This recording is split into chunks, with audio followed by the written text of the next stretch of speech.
Hey, welcome to our channel.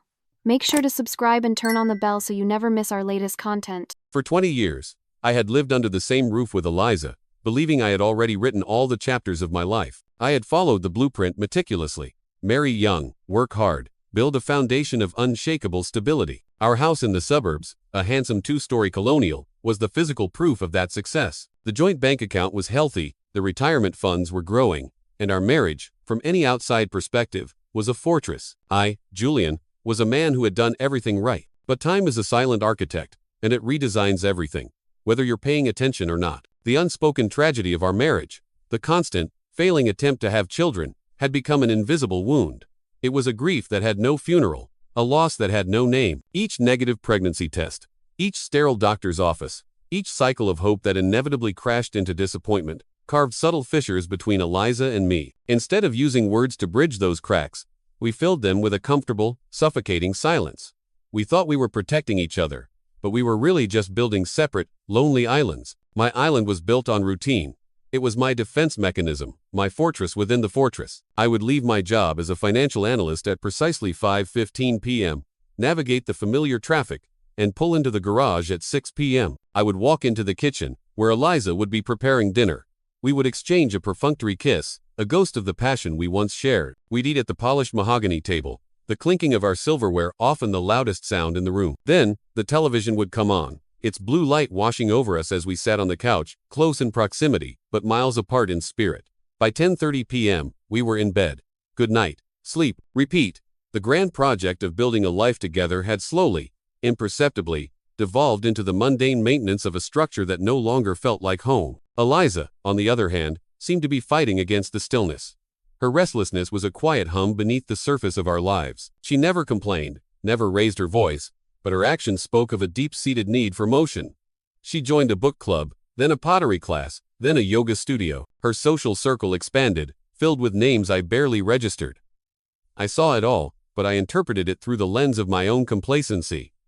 I thought it was good for her. I told myself it was a healthy outlet, a necessary space for her to breathe. Her weekly nights out with her best friend, Corinne, became a fixture. "It's just us girls," she'd say, her smile not quite reaching her eyes. "We'll grab dinner, catch up." I never questioned it. Trust, for me, was an absolute. You either gave it completely, or you didn't give it at all, and I gave it. I never asked about the time, the places, the details.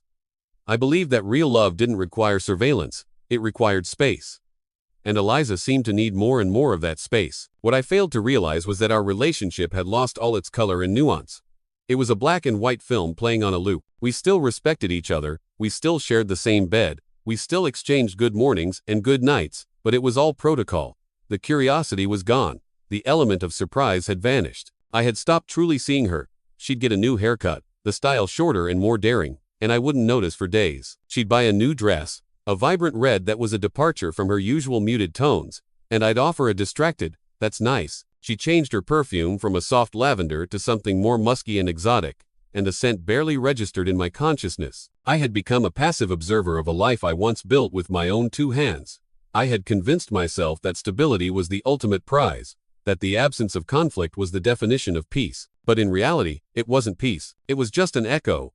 What was once a pulsing, vibrant love had decayed into a silent partnership, held together by the glue of old memories and a mutual, unspoken fear of starting over from zero. It was easier to maintain the facade than to face the terrifying emptiness it concealed. At the office, I was the model of composure.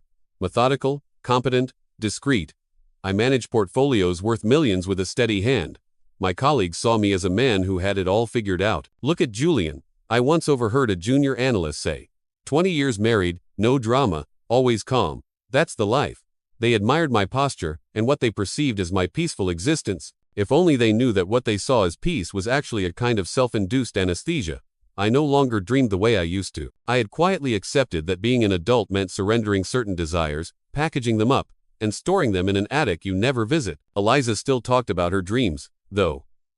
She'd mentioned trips to Italy she wanted to take, a landscape painting course she was considering. I'd respond with a faint smile and non-committal phrases. "Maybe one day," I'd say, my tone betraying that my one day was synonymous with never. I had already given up before even trying. It was in the midst of this profound passivity that the foundation began to crumble, not with a bang, but with a whisper. I will remember that lunch for the rest of my life. I was with an old client, a man named Arthur who had become something of a friend over the years. We were at a discreet downtown restaurant, the kind with dark wood and low lighting, finalizing a new investment strategy. Between a bite of seared tuna and a sip of iced tea, Arthur mentioned it casually, almost as an afterthought. "Saw your wife out the other night," he said, dabbing his mouth with a napkin. "She and her friend were at the Blue Note. You know, that jazz bar on Mercer Street." He smiled warmly. "I have to say, Julian, your wife is a fantastic dancer." The comment was meant to be a compliment, the kind of friendly observation one makes in polite conversation. In another phase of my life, it would have gone unnoticed, a piece of trivial information. But in that moment, in the context of our silent, stagnant life, it landed like a signal flare in the dead of night. I felt a sudden, sharp coldness spread through my chest. I tried to laugh it off, to match his casual tone. "Oh, Eliza," I managed to say, my voice sounding strained to my own ears. She's always had more energy than me. But my mind was already racing, replaying his words. The Blue Note. A jazz bar. Dancer. Eliza had never mentioned a jazz bar. She never talked about dancing. Her stories were always about quiet Italian restaurants, corner tables, long conversations, a single glass of wine. She never used words like dance floor. She never described an atmosphere of live music and laughter. Though I desperately wanted to dismiss it, that tiny, insignificant detail started to grow inside me, like an unwanted seed sprouting in fertile ground. In the days that followed, a switch had been flipped. I became an observer again, but this time, it wasn't passive. It was active, sharp, and painful. I started noticing the time Eliza left for her nights out and the time she returned. I noticed how long it took her to get ready, the careful application of her makeup, the extra spritz of that new, musky perfume. I saw the way her eyes would briefly dart away from mine when she said, "I'll be back soon." Everything was incredibly subtle, a slightly longer pause, a quicker smile. But now, I noticed, something had changed, or perhaps it had been changing for a long time and I had simply refused to see it. And a devastating thought began to take hold. Maybe the mistake wasn't in trusting too much, but in being so completely absent that my trust was meaningless. It wasn't about jealousy, it was about realizing, with a sickening lurch, that I was no longer inside Eliza's life. I was just orbiting it. And that thought, more than any suspicion, began to consume me. The warm, predictable life I had so carefully constructed was showing signs of terminal decay. And what I feared most was the dawning realization that I had taken far too long to notice the symptoms. The tension inside me stopped being a vague, uncomfortable feeling and became a constant, suffocating presence. It invaded my thoughts during the simplest tasks. I could no longer concentrate on financial reports at work. I couldn't relax in the evenings. The blue light of the television no longer numbed me. It just illuminated the growing chasm between Eliza and me on the couch. Every time she got ready to go out with Corinne, something inside me screamed. It wasn't the hot, possessive rage of jealousy. It was a colder, deeper premonition. It was the kind of certainty that arrives without proof but carries the undeniable weight of truth. I knew I had to do something. I had to step out of the darkness of my own ignorance, no matter what I found in the light. It was on a Tuesday night, seemingly peaceful and ordinary, that I made the decision. Eliza announced she was going to take a shower before bed. I waited for the sound of the water to start running, a steady hiss that masked the frantic beating of my own heart. I moved silently, my feet light on the hardwood floor. I grabbed the spare key to her car from the hook by the door and slipped out into the cool night air. The garage was dark and smelled of gasoline and old paint. I walked to her sedan, the key cold in my trembling hand. I opened the passenger door with a soft click that sounded like a gunshot in the silence. In less than 2 minutes, my hands fumbling in the darkness, I discreetly installed the small GPS tracker under the passenger seat. I had bought the device a few days earlier after hours of secret, shameful research late at night. I never thought I would be this man, the kind of husband who spies on his wife. I had always been proud of the trust I placed in her, viewing it as a sign of my own strength and the strength of our marriage. But something had fundamentally broken, and I needed the truth without intermediaries, without the filter of her lies. I returned to the house as if nothing had happened. The sound of the shower was still echoing through the halls. I took a deep breath, trying to steady my nerves, and stored my phone in my pocket. The app was already installed, a small, unassuming icon that now showed a fixed blue dot in our garage. It felt like a bomb I had willingly placed in my own life. I didn't say anything. I didn't ask any questions. When Eliza came out of the bathroom, wrapped in a towel, her face flushed from the steam, I simply wished her good night and pretended to fall asleep right away. But I didn't sleep. I lay there for hours, staring into the darkness, the blue dot on my phone burning a hole in my consciousness. In the following days, I monitored her movements with a calm, detached precision. I gave no clues. I observed that Eliza did, in fact, stop by Corinne's house during the week, just as she claimed. I saw the blue dot move to a cafe, then to her part-time job at an art gallery. Everything seemed expected, normal. For a fleeting moment, I allowed myself to believe I was wrong. A wave of relief mixed with profound guilt washed over me. I was a paranoid fool, violating the privacy of the woman I loved based on a single, careless comment. I was the one who had broken our trust. But then came Friday. During breakfast, Eliza casually mentioned her plans for the evening. "Corinne and I are going out later," she said, spooning sugar into her coffee. "We're going to try that new Italian place, Antonio's, and then maybe stop by our friend Sarah's house. You remember Sarah? Her engagement just ended, poor thing.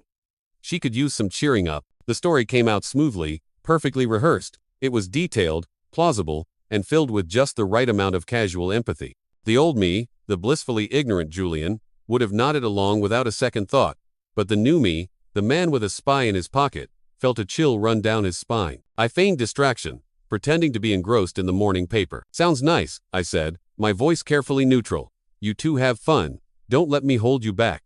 I even managed a small joke, a hollow echo of our easier days. I wished her a good night, the words tasting like poison on my tongue. As soon as she left, the scent of her musky perfume lingering in the air, I opened the app on my phone. My heart hammered against my ribs as I watched the small blue dot pull out of our driveway and begin its journey across the city map. She didn't go to Antonio's. She didn't even drive in that direction. She didn't stop by any friend's house. The route was direct, unerring, to a bar in the central downtown area, the Blue Note.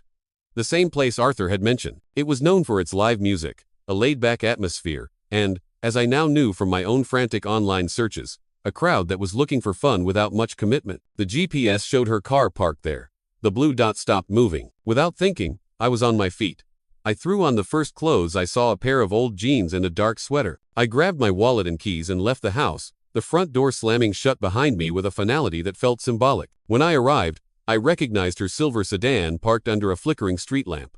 I parked on a side street, my hands shaking so badly I could barely turn off the ignition. I got out and walked toward the entrance, my legs feeling heavy, as if I were wading through water. The bar was packed. The thrum of a jazz bass line spilled out onto the sidewalk. Laughter and loud voices mingled with the music. There was no lying, so I walked straight in. The smell of spilled beer, perfume, and something electric hit me all at once. I stood near the entrance for a few seconds, my eyes adjusting to the dim light, my senses on high alert. And then I saw her. She was in the center of the room, not far from the small stage where a band was playing. She was dancing, moving her hips with a fluid, easy grace I hadn't seen in years. She was surrounded by strangers, but she looked completely at ease, radiant. Corinne was nearby, smiling, chatting with a man at the bar. Eliza didn't look worried or guilty. She looked alive. She took a sip from her drink, threw her hair back, and her eyes met those of a younger man who was clearly familiar with her. It didn't take long for them to get closer. First, his hands were on her shoulders. Then they slid down to her waist. And then came the kiss. It was a direct, confident kiss, not hesitant or stolen, but practiced. It was a kiss that spoke of history. She smiled afterward, a genuine, unburdened smile, as if that moment was the most natural thing in the world, as if it was her routine. I watched everything without moving, a statue in a sea of motion. There, standing perfectly still, I finally understood what had been bothering me for so long, the thing I couldn't name. It wasn't the fear of losing her. It was the devastating realization that I had already lost her. She was already gone. Eliza had found another version of herself, one that bloomed only when I wasn't watching. And this hadn't just started. This had probably been happening for years. The GPS didn't reveal a secret. It only confirmed a truth my heart already knew but my mind had refused to accept. The betrayal wasn't just the physical act. It was the years of lies, the emotional distance, the secret life she had built in the spaces I had so willingly provided. And perhaps the worst part was realizing that, in my own passive, neglectful way, I had helped her build it. I returned home in silence. My body was present, driving the car through familiar streets, but my mind was still at the bar, trapped in that single, horrifyingly clear image of Eliza kissing another man. It was etched into my memory, a cruel and permanent scar.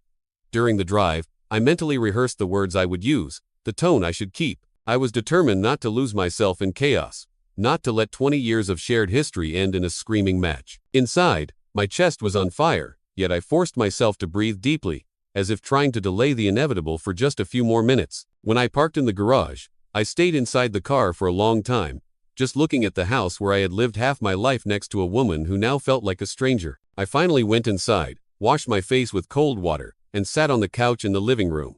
I didn't turn on any lights.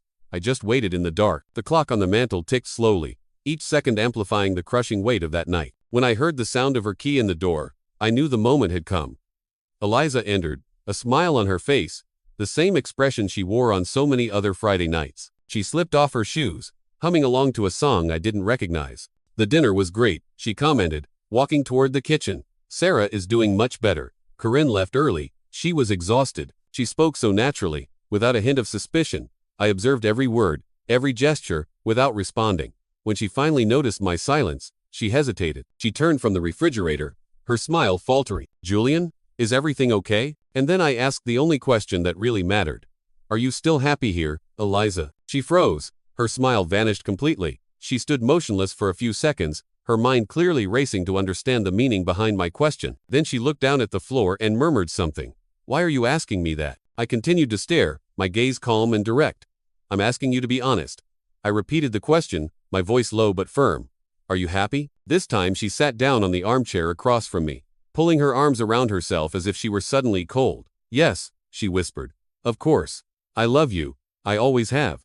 But sometimes I feel a little lost." And in that moment, in that weak, qualified confession, I revealed everything. "I saw you tonight," I said, my voice devoid of accusation, filled only with a deep, hollow sadness. "I was at the Blue Note. I saw you dancing, Eliza.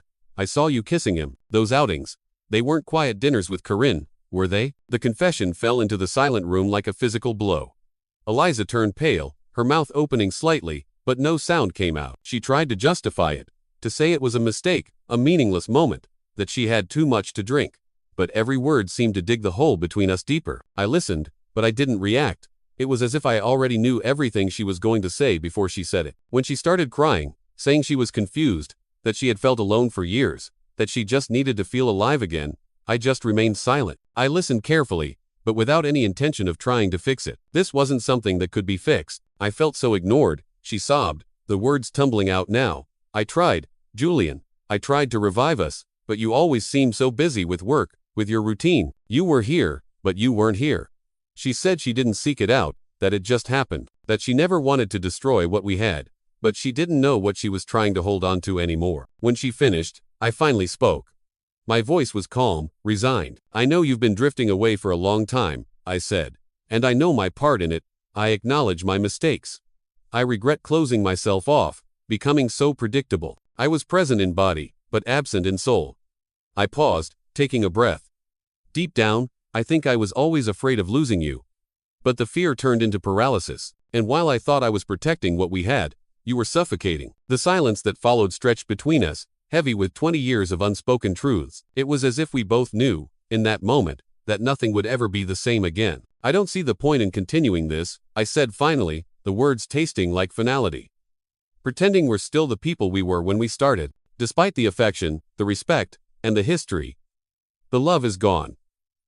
And neither of us can pretend it still exists." I didn't shout.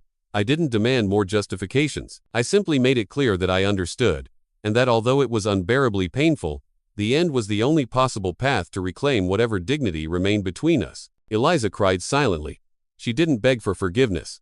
She just lowered her head and admitted she had crossed a line. She said she also felt that we were trapped in an old version of a love that no longer made sense in the present. After a few more minutes of heavy silence, she accepted what I was proposing. They would go their separate ways. In the following days, we discussed the separation with a strange, detached calm.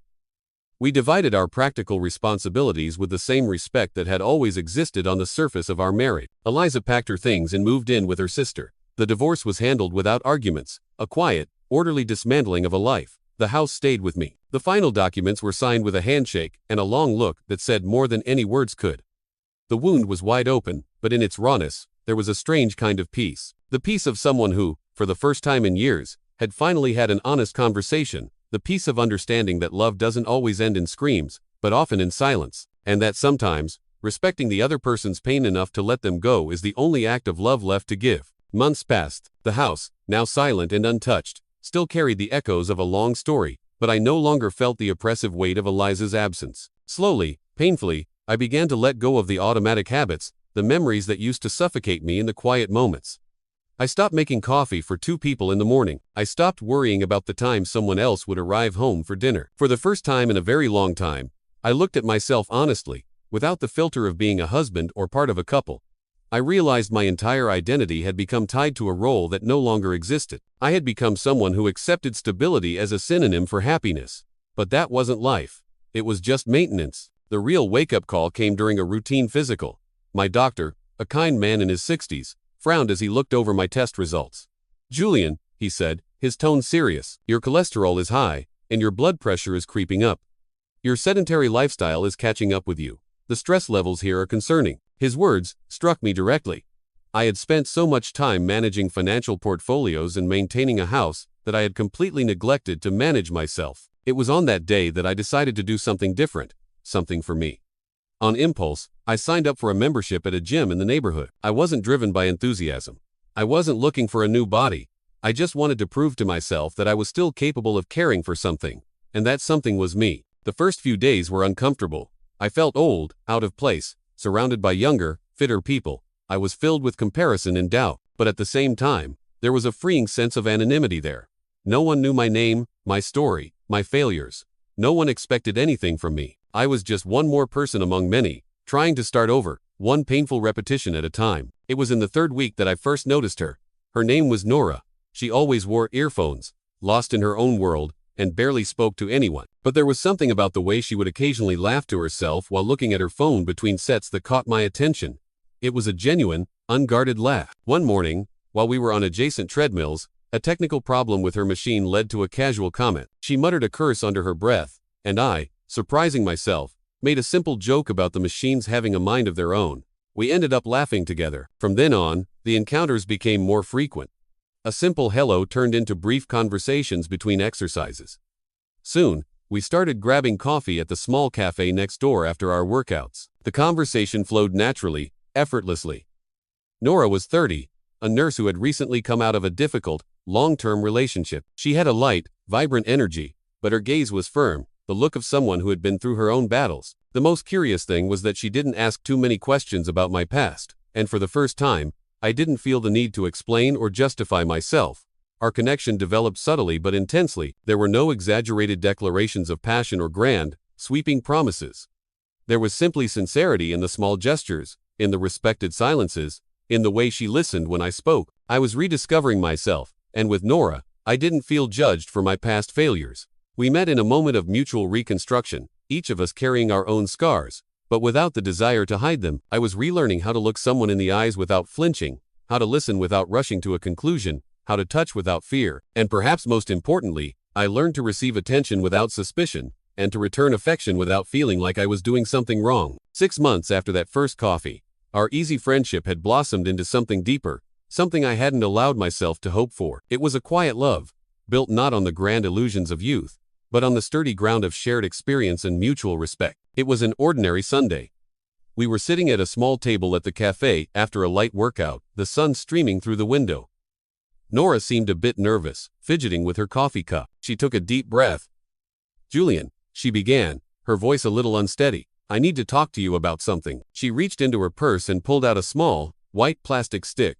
She had taken a pharmacy test. She laid it on the table between us. I looked down, read the small digital screen slowly, and a single word jumped out at me, bold and undeniable: positive. Nora held the test with trembling hands, but her eyes, wide and searching, were fixed on mine, looking for security, for a sign. I remained silent for a few seconds, not in shock but in awe. I felt something rise in my chest, a powerful, ancient feeling that had been buried for 2 decades under layers of disappointment and resignation. I remembered the frustrated attempts with Eliza, the cold doctor's offices, her silent tears, the sleepless nights filled with unspoken blame and sorrow. I remembered the moment I finally accepted it would never happen, the day I packed that dream away in the attic of my mind and locked the door. And now, this small piece of plastic held the real, tangible possibility of something I had always wanted but had long since given up dreaming of. I reached across the table and held her hands firmly in mine. They were still trembling. I looked directly into her eyes, and with a certainty that came from the deepest part of my soul, I said, "Okay, we'll do this together." Tears welled up in Nora's eyes, and she cried right there, a sob of relief and joy. She came around the table and hugged me tightly.